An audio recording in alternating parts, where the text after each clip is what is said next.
Hello and welcome back to the fish locker out on the beach. Now look at that. It's not bad for the middle of March, is it?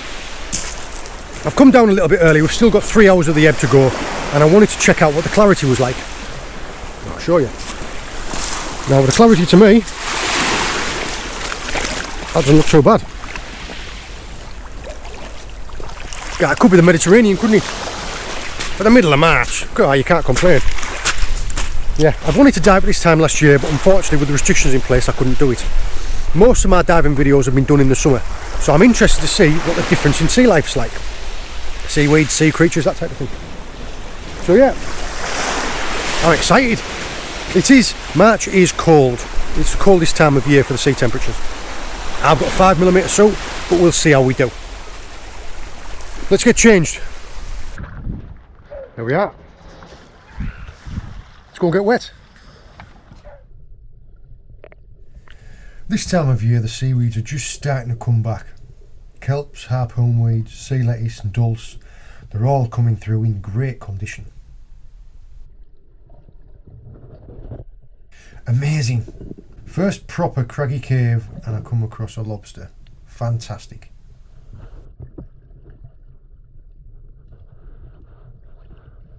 Oh, and back in he goes.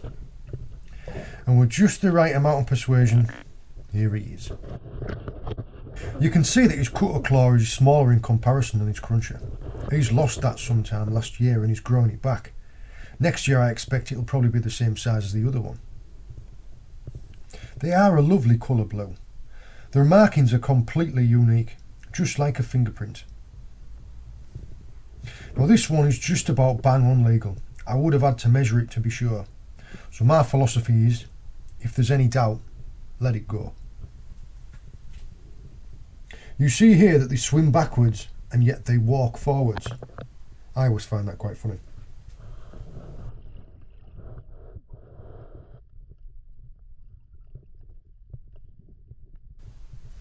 We'll make sure he gets back in his hole and move on.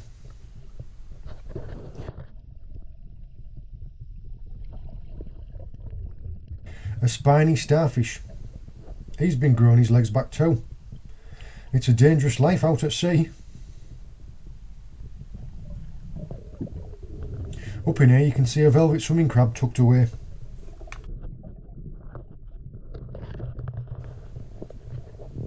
And a fine looking snake looks an enemy.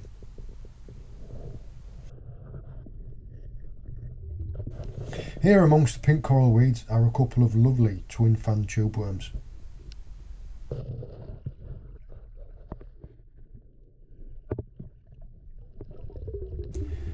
Quite a few spiny starfish around today. We get these quite often in the crab pots.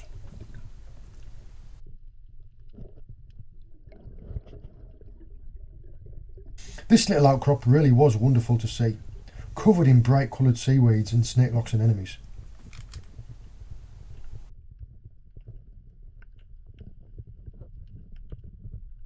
It amazes me the amount of life around.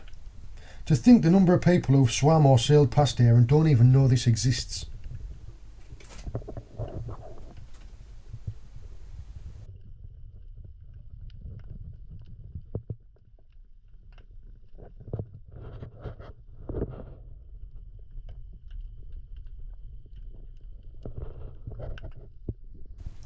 A brown edible crab tucked away by some fancy fanworms.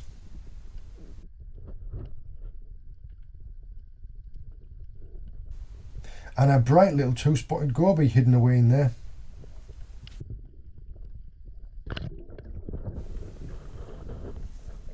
Oh, hello there. Now that is a proper sized lobster.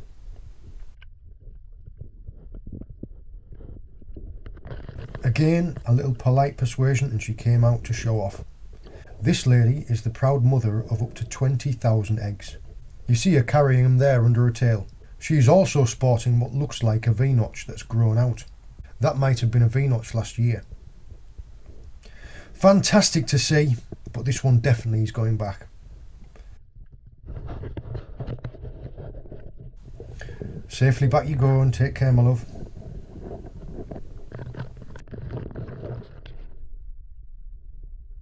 Now this hole here, all I saw was a single red antenna poking out.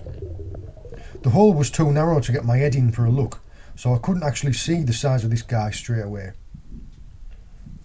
Luckily for me, I tricked him into coming straight out.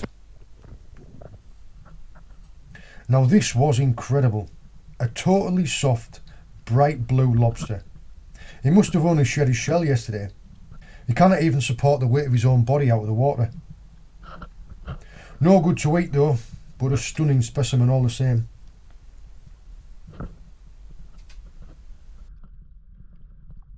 Let's get you back down there where you're safe.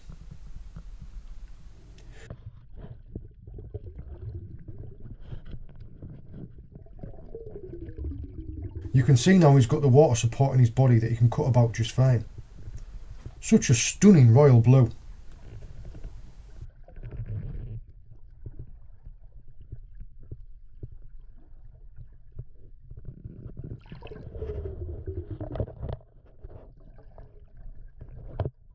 See you later, mate.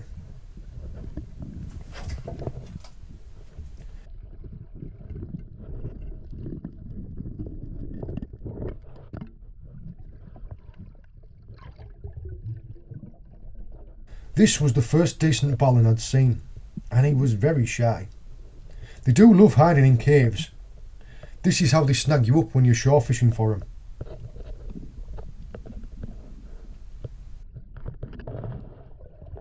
Oh, hello. Didn't expect to see you guys back so soon. A spider crab. Only a little male. These guys do get huge.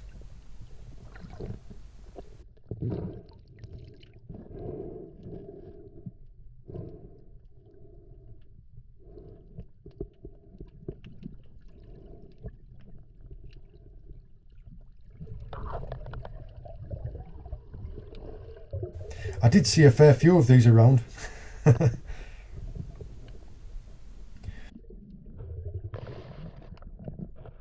Mr. Velvet tucked away again.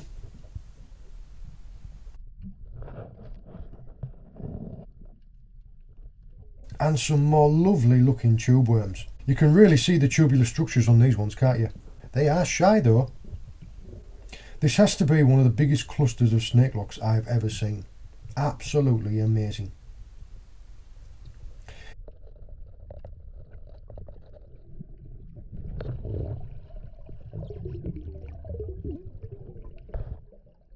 And through we go.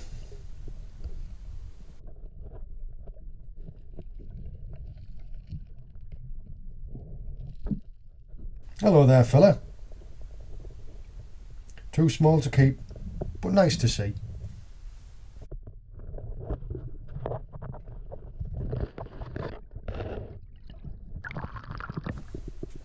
Eyes like a magpie.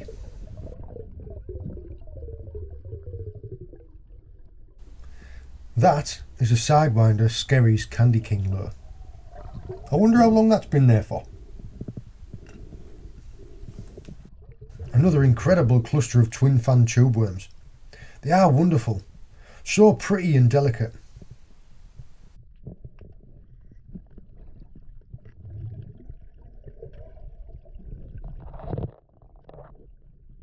There's a big brown edible crab hunkered down with his little prawny bodyguard.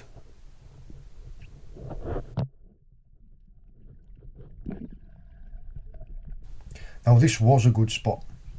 Can you see it? What about now?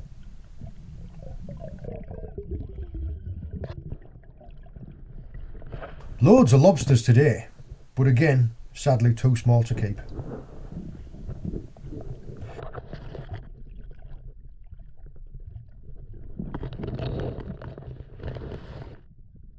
Bah, she was a big girl. You notice the pad underneath where she'll carry her eggs?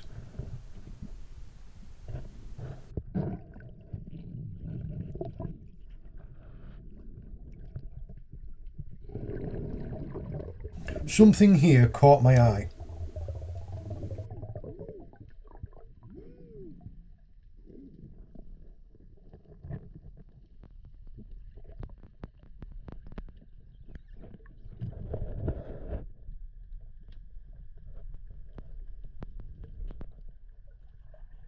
love what you do.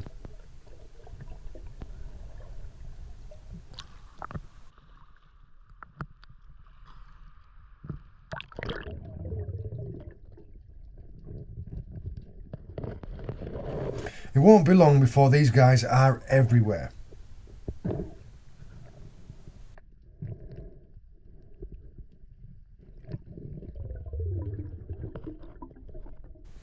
There's more leads there than there is in my tackle box. She's an old girl, isn't she? I wonder how long she's been crawling around for.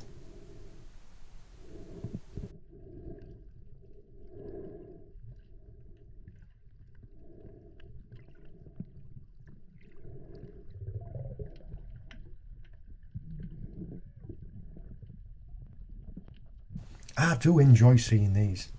Beautiful, aren't they?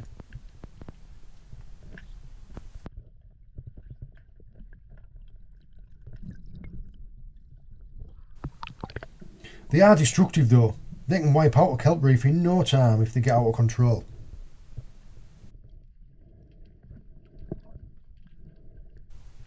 All those tiny little legs feed into that beak.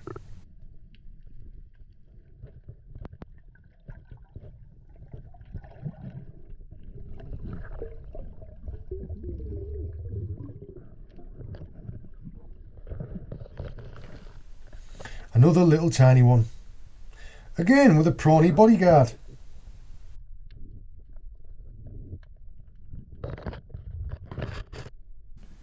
Can you see it yet?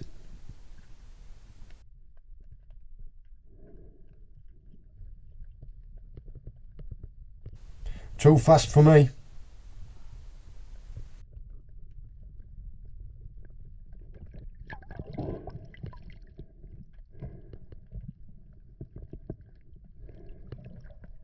What about now? See anything?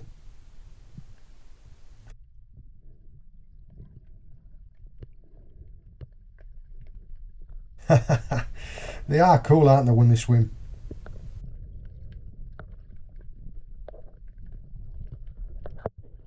A cracking fish, isn't it?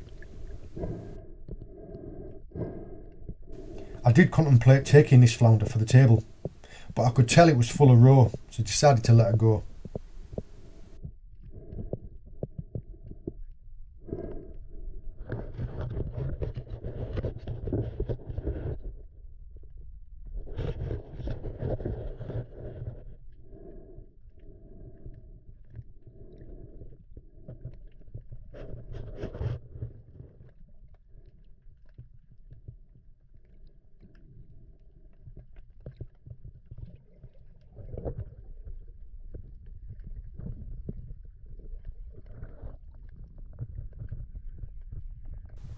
Just like a miniature halibut.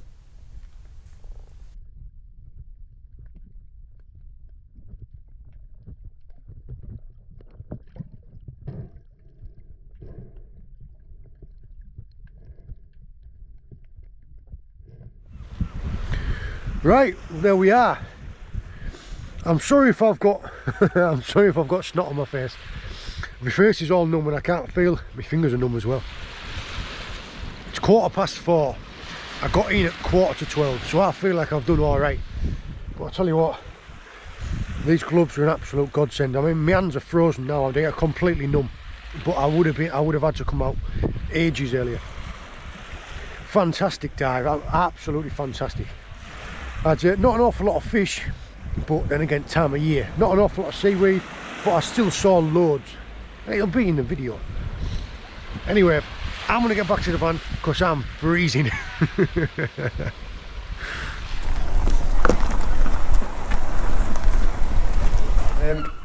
I've been asked by a few people to explain some of the kit that I use when I'm doing my diving videos. I'm going to keep it very, very simple and very quick because I don't know much more than what I do at the moment. The suit that I use is a 5mm Epsilon Shadow suit. It's a spearfishing suit. It comes in two halves. It's hooded with beaver tail and you've got the leg sections. Also, my fins these are 3-foot fins. These are spearfishing fins. I have no affiliations with these brands. I've simply got these on the recommendations of my friends that know more than I do. One thing that I've started using, which is a definite, it's an absolute godsend, is to start off with the videos that I did in the summer. I didn't need gloves and booties. This is a 5mm soute. These are 3mm boots and gloves. Like I was saying, in the summer it was warm enough that I didn't really need them and I could spend 4 or 5 hours in the water. The colder months, and like this month, these have definitely saved it for me. These are only 3mm and these are Picassos. Right, some of the other pieces that I have is I do carry 2 torches, simply for the redundancy factor of if one breaks, or if I lose one, then I've got a second one. This is a little lobstering hook that I made for James. It's got a wooden handle, so if I let go of it in the water and drop it, it floats. But also, I've made it, so it's cost me now. I do carry a knife, which is strapped to my leg. This is a Rob Allen knife. And my mask and snorkel, they're a Cressy, just to fit my face, and also because I could mount a GoPro on top of it. Hannah actually bought me these. And the only other thing to really talk about is my weight belt. Now, anybody that knows about wetsuits and knows about spearfishing suits is when you get them brand new, they have got more buoyancy in them. As you've had one for longer, it loses a little bit of buoyancy, so you don't need as much lead. I started off with 6 kilos. That's fine for 6 to 8 meters plus. I found that when I was diving down to there, it was perfectly weighted so that I'd sank.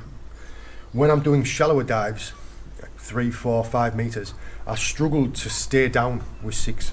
So when I'm going shallow, I generally use 8. And here I've got a 2, a 2, a 2, and 1s in the middle. Doesn't really matter what your configuration is, you just want to keep yourself balanced. It's personal preference, and it's what you get used to with your own suit.